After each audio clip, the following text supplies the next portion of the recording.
प्रश्न उत्तर की अगली श्रृंखला में साधक रमन महर्षि से पूछते हैं, ऊंची आध्यात्मिकता वाले महात्मा को जानने का मुख्य मानदंड क्या है? क्योंकि कुछ महात्मा पागलों सा व्यवहार करते हैं। महर्षि उत्तर देते हैं, ज्ञानी की अवस्था केवल ज्ञानी ही जान सकता है। ज्ञानी को समझने के लिए स्वयं हमें ज्ञानी बनना चाहिए। ज्ञानी महात्मा के चारों ओर वातावरण में शांति का अनुभव होता है। वही एक साधन है जिससे कोई साधक किसी महात्मा की महानता को जान सकता है। उसकी वाणी, उसका कार्य, उसका बाहरी रूप, यह सब बातें उसकी महानता के चिन्ह नहीं हैं, क्योंकि वह साधारण लोगों की समझ से परे है। और जो ज्ञान हम प्राप्त करते हैं वह तो अधिकतर सुना हुआ ही होता है, जिसका स्वयं कोई अनुभव नहीं होता। हमारा अधिक ज्ञान शुद्ध ज्ञान है, जिसकी हमारी अंतरात्मा को कोई प्रतीति नहीं होती और ना ही हमारी इंद्रियों को उसका कोई अनुभव होता है। हमने सिर्फ सुन लिया है और सुनकर वह हमारी स्मृति का हिस्सा बन जाता है। और जो सिर्फ इसे ही ज्ञान मानकर रुक जाता है वह ज्ञान के पहले चरण पर ही रुक जाता है। सुनना तो केवल ज्ञान की शुरुआत ही थी।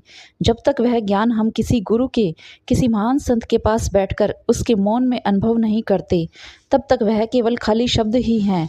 गीता में कहा गया है कि ज्ञानी बालक जैसे होते हैं। ऐसा क्यों कहा गया है?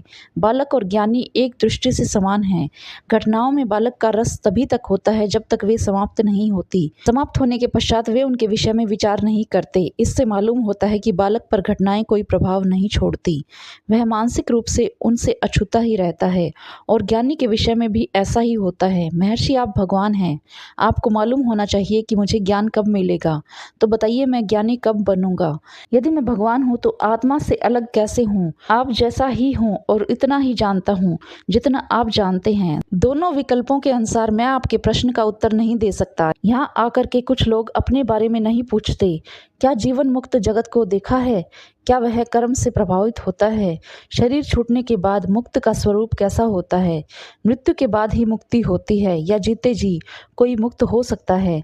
क्या ज्ञानी का शरीर प्रकाश में लीन नहीं हो जाना चाहिए या किसी अन्य तरीके से अदृश्य नहीं होना चाहिए? शरीर को शिव रूप में छोड़े तो क्या उसे मुक्त कहा जा सकता है? उनके इन प्रश्नों का कोई अंत नहीं। इन सब बातों के बारे में किसी को क्यों चिंतित होना चाहिए? क्या इन सब का उत्तर मिल जाने के बाद मुक्ति हो जाएगी? इसलिए मैं उनको कहता हूँ, मुक्ति की आप बात छोड़िए। आप सिर्फ इस मूल प्रश्न का उत्तर खोजिए कि बंधन क्या है। और अगर आप इस प्रश्न का उत्तर खोज पाए तो आपको सभी प्रश्नों का उत्तर खुद ही मिल जाएगा। और सबसे अहम बात कि आप अपने आप को ही जान जाएंगे।